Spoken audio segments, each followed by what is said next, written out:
Hello there. We are now halfway through June. Again, this year is just flying by. Heck, this off season is absolutely flying by, and we still have 28 days to go until free agency opens. 4 full weeks. It's gonna come up before you know it. At this rate, I apologize for no episode on Tuesday. I just had a couple, just an emergency family thing that came up, so I definitely apologize on that. My goal was to record yesterday and always do the 5 days a week, but that ended up not happening. But again, I will not be missing another episode for the month of June. Bearing anything like that, you can definitely count on that. For today's episode, we're going to get into a topic that's kind of been bugging me the last couple of days, something I've been seeing way too often on radio shows and social media and all that stuff that involves the Penguins core. So we're going to get into that.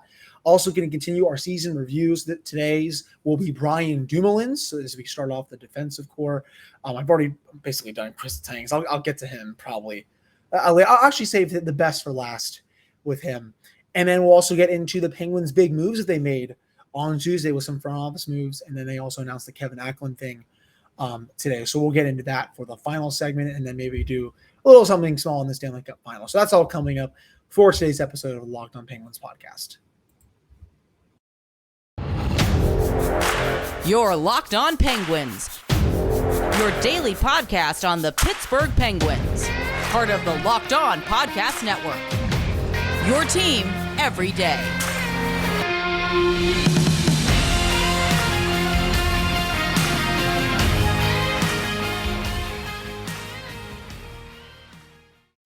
Hello and welcome to another episode of the Locked On Penguins podcast. I am your host, Hunter Hodes. Remember to follow me on Twitter at Hunter Hodes. You can also follow the show's Twitter at LO_Penguins. And of course, thank you all so much for making this your first listen of the day. So let's get right on into this. This is a topic, as I said in my intro, excuse me, this has been really bugging me for the last couple of days, honestly, ever since really the season ended. And, you have these people in the Penguins fan base that say, well, you can't bring back the core players. They haven't won a playoff series since 2018. And it's like these people they sound so dense when they say this, because they're trying to put all the blame on the core and just be like, oh, let's make changes for the sake of making changes. I want to be an armchair GM like I am on NHL 22. But that's not how things work. Let's actually go back these last 4 years and look at why they've bowed out. Okay. Islanders series 2019. Were the Penguins pretty decent? Yeah. Was the team a lot more flawed than the last couple of years? Absolutely. I mean, they were trotting out Jack frickin' Johnson on the second pairing. Their depth was terrible. I mean, you all remember when I think it wasn't Scott. I think Scott Wilson. Yeah, it was Scott Wilson was getting bottom 6 minutes. So many guys just playing well out of their depth. Derek Brassard was absolutely terrible.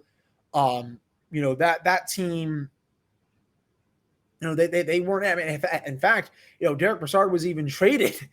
They had to bring in Riley Sheahan, who obviously that didn't work out. I mean, he was never really that good of an NHL player. Their depth was not good. Defensively, Justin Schultz was terrible. Matt Murray did what he could, but at the end of the day, he didn't give them the goaltending that he was from 2016 to 2018. Very flawed roster. Okay, Bubble, you're coming off of a COVID pause. I don't really know how many people can take something out of that. They hadn't played in basically 5 months. They outplayed the Canadians. Carey Price did his thing. Maybe they went to Tristan Jarry a little too late. And the funny thing is the Penguins' defensive pairings were really good, but it was the Schultz-Johnson pairing that was literally the only pairing getting scored on.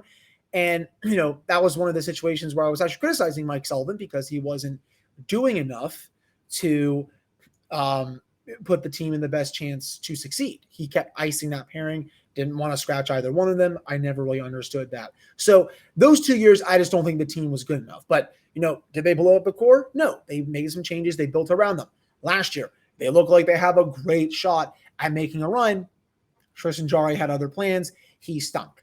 This year, same thing. I think the team is probably even deeper than last year's team. The defense, I think, is probably just as good, if not better. Jarry's having a phenomenal year, but you don't plan for both of your goaltenders in Casey DeSmith and Jari to get hurt right when the playoffs begin. So now you're starting Louis Domingue. He stunk. That's the reason why they lost. People can point to whatever they want. I'll add special teams to that too. The special teams were not good. People can point to whatever reasons they want to. At the end of the day, it was goaltending and special teams.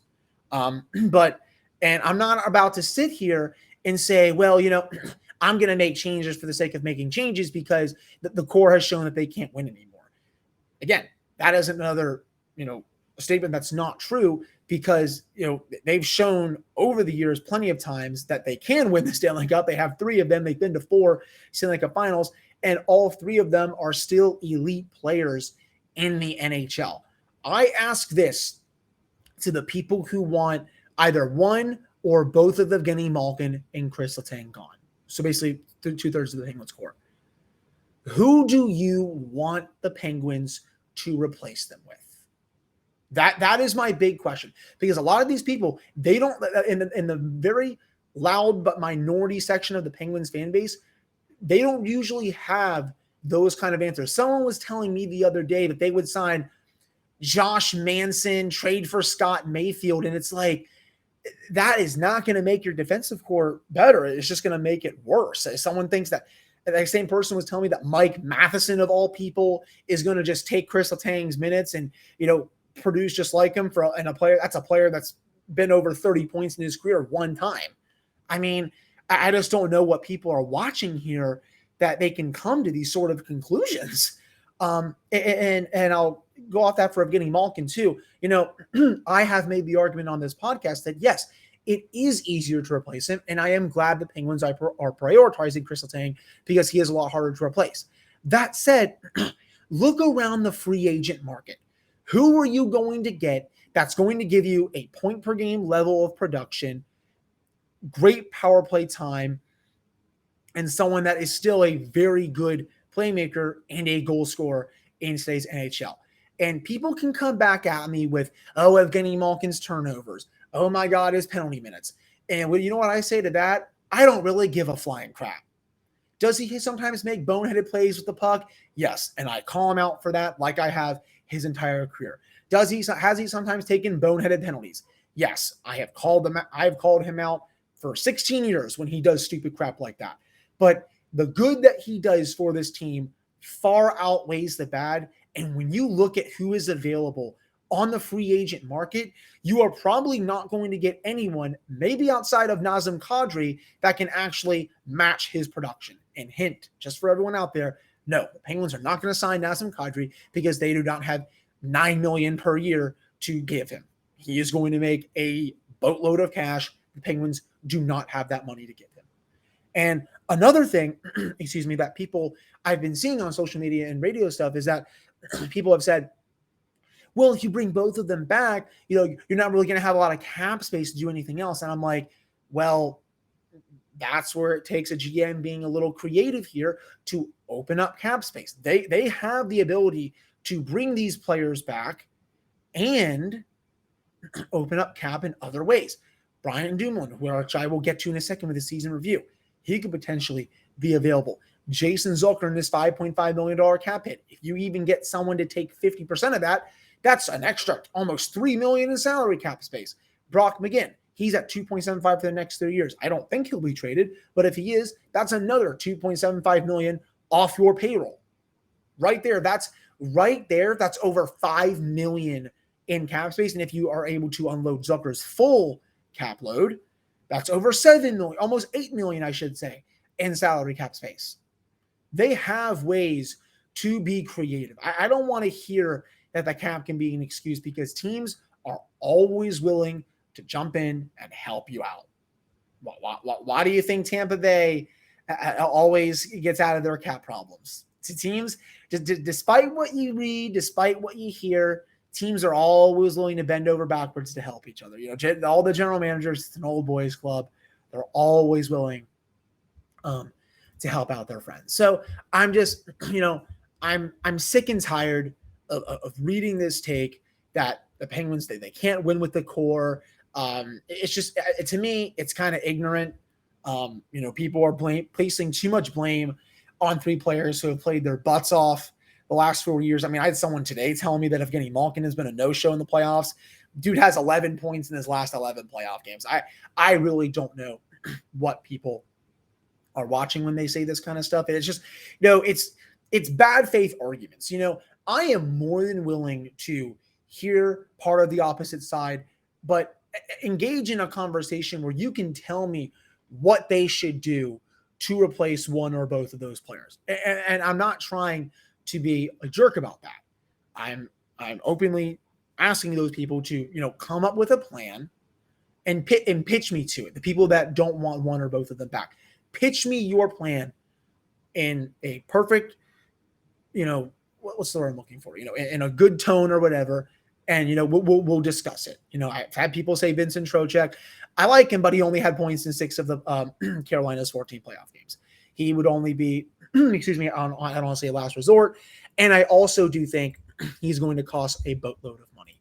But, you look at what Tampa Bay has done since 2019 when they got swept by Columbus. They kept their core intact. Now they're on their way to their 3rd straight Stanley Cup final.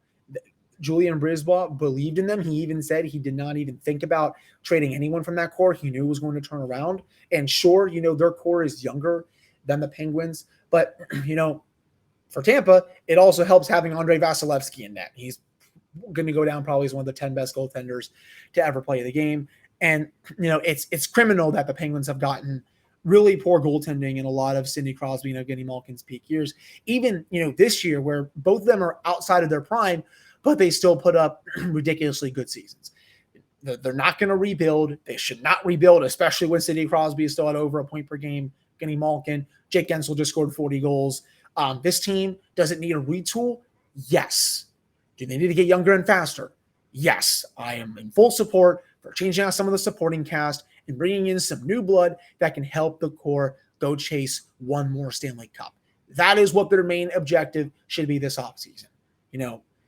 Again, the people that just want change for the sake of making changes and say, well, you can't bring them back because they've lost 4 years in a row. I mean, look at the Washington Capitals here, for instance. Do I see Capitals fans wanting Backstrom traded, Alex Ovechkin of all people, and all their other core players? Maybe not even John Carlson, and he's honestly way worse defensively than Chris Letang. No, they need to make changes to their supporting cast because, just like the Penguins, they also have not won a series since they won the Cup in 2018. So they're kind of both in the same boat. But it's funny that one fan base wants a lot of changes, and yet the other one is kind of going, more low-key. Okay, let's go get a goalie. Let's make changes to build around Ovechkin and all of our other core players. And especially someone like TJ Oshie, who, his contract is aging a lot better than I thought it would. But still, the contrast is definitely really weird. So at the end of the day, this team, they can win with this core. They've shown it in the past. They showed it this season. They should have won that series in 5 or 6 games. They got better goaltending. I'm not going to be open to them making change for the sake of making change. Again, you want to replace one or both of them? Cool. Tell me who you're replacing them with. In my view, you're not going to get anyone on the free agent market that's going to come close. Unless, like I said, for Nazem Kadri, though he's not going to come here. But you're not going to get anyone on the free agent market that's going to come close to the value that both Evgeny Malkin and Chris Letang bring. So that wraps up this first segment of the Locked On Penguins podcast. Coming up in the next segment, we're going to get into Brian Dumoulin's season review, positives, negatives, what the team should do with him over the offseason. But before I get to that, you can save time and money when using Rock Auto. Why should you choose to spend 30%, 50%, or even 100% more for the same parts from a chain store or car dealership? Rock Auto is a family business who do-it-yourselfers for over 20 years.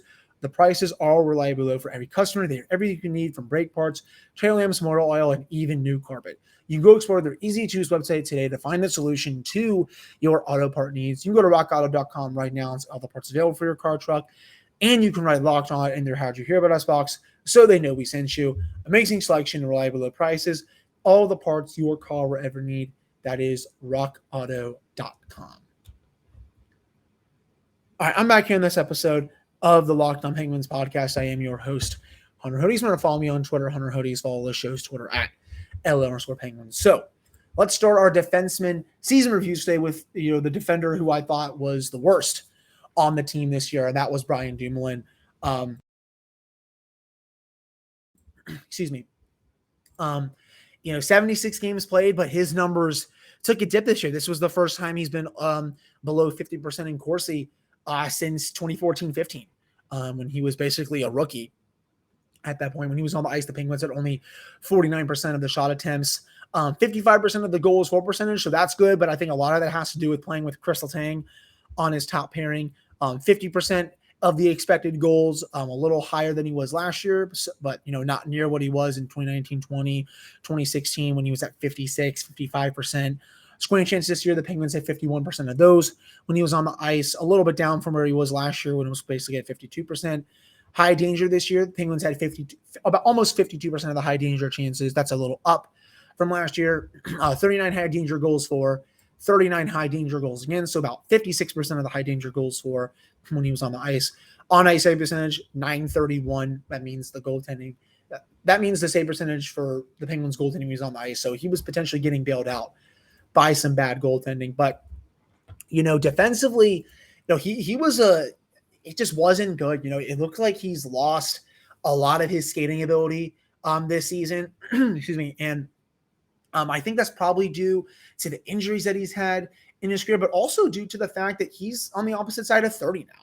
And sometimes a player breaks down faster than someone else in their 30s. I mean, this happens all the time. And for someone that makes over $4 million, he can't have a repeat of this season going into next year if he is still on the team.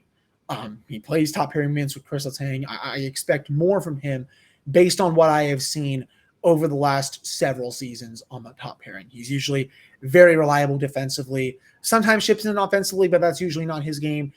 I've always loved that pairing with Tanker because he lets Letang do his thing in the offensive zone. But if Letang does make that blunder, and he does, he's had his fair share of those, Dumoulin will be able to get back and cover up for him. And, someone like Mike Matheson isn't able to do that because he is also, he has all the same offensive instincts that Letang does. And that's why I've never ever been a fan of that pairing, and why, I do think the Penguins miss Dumoulin a bit more than some others may think in the playoffs.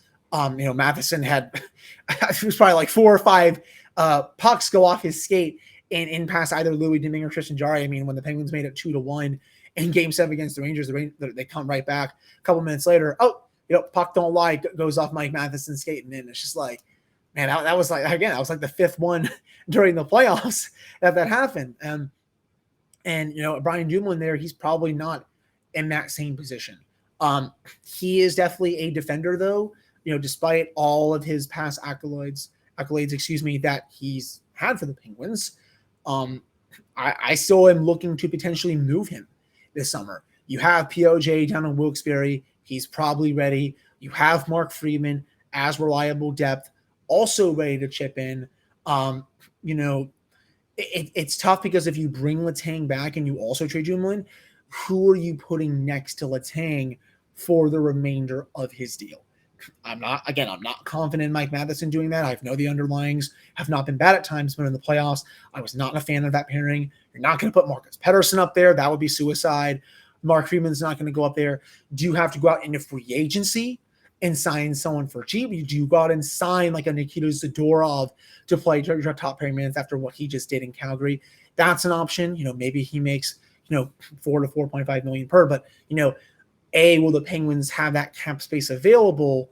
And B, would they be comfortable giving him that deal after just trading away Dumoulin? And for those that think Dumoulin would not really fetch anything on the trade market, I definitely disagree with that because, teams are always looking to give that kind of player decent money or a decent return. I mean, this was in free agency, but look at Barclay Goodrow at the Rangers, right? And guy, total depth player throughout his career, gets a 6-year term from Chris Drury for $3.5 million per year. I mean, what are we doing here?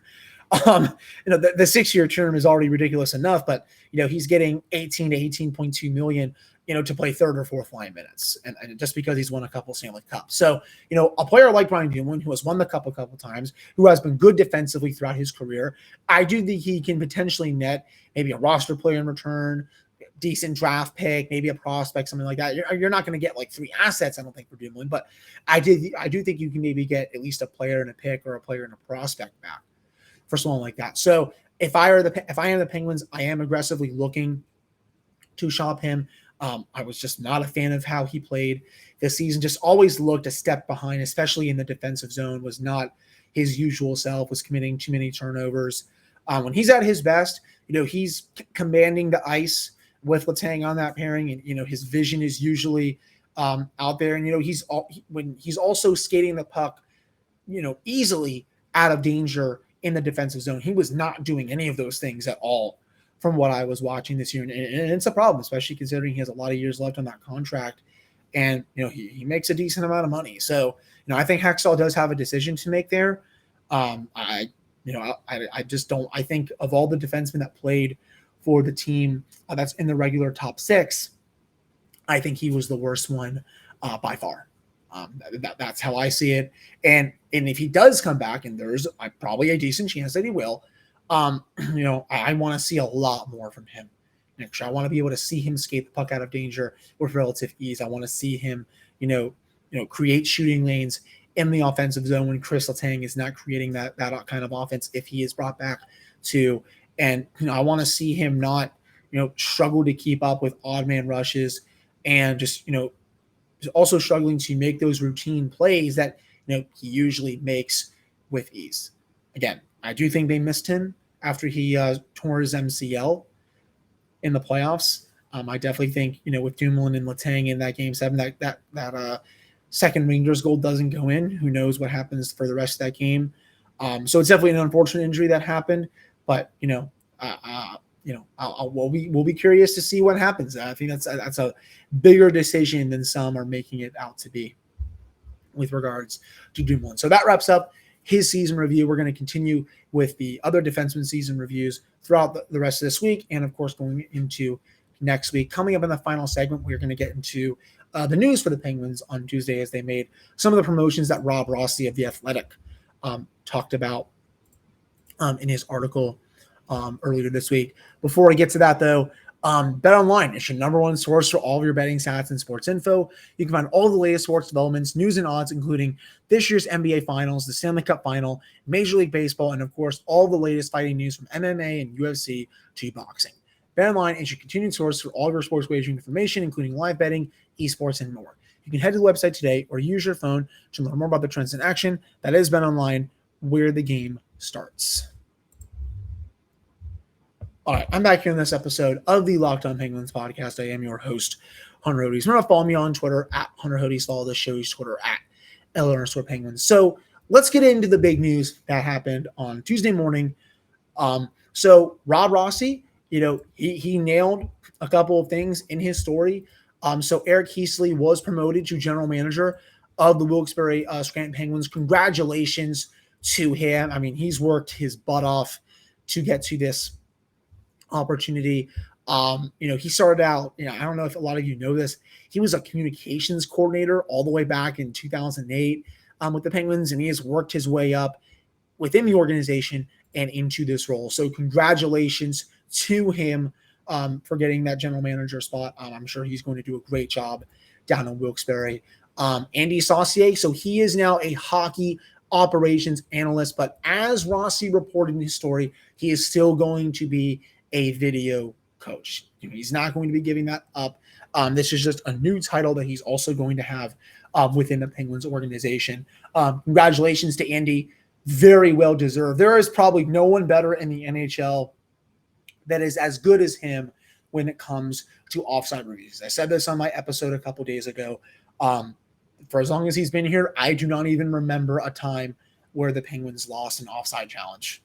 Going back at least to the first one I remember them challenging when he was there, the Jonathan Drangle Game 6 against Tampa Bay. That was 1-0. And if they don't challenge that, that's a potentially much different game. The Penguins obviously won that challenge. They went up 3-0 before the Bolts made it the game in the third period.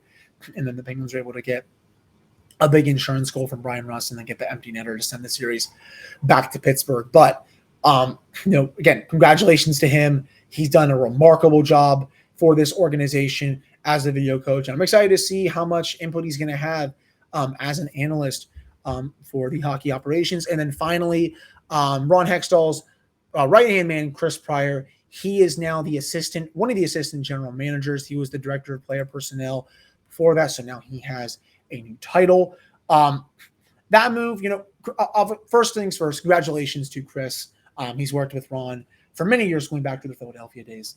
But, it is kind of, I guess, frustrating a little bit in a way that Ron really did not want to go outside the organization for that. I don't know if Fenway, wants him to, look in other areas for someone added to the hockey operations department. I think I did see a job posting on it's that sport. It's like Teamwork Sports, I think is what it is, or whatever it's called. And I think they are hiring a data analyst for their analytics team. So I think they do want to bring in someone that has an analytic background to work under Katarina Wu. That may also be Fenway driven. Maybe that's Fenway's way of saying, hey, if you can make this hire, we'll allow you to, promote Chris Pryor here and not go outside the organization. But, I still think this would have been a perfect time for the Penguins to go outside the organization and get some fresh ideas in there because, what's the point if Ron Hextall is just getting all of his ideas from, someone down below who's just calling him that he's known for like 10 years. I mean, his circle is very small. I'm pretty sure there's, barely 5 people in the hockey operations department anyway. I guess that's how he's always wanted it to be going back to his Philadelphia days. But, I do think it's a little bit of a missed opportunity, in my opinion, for that.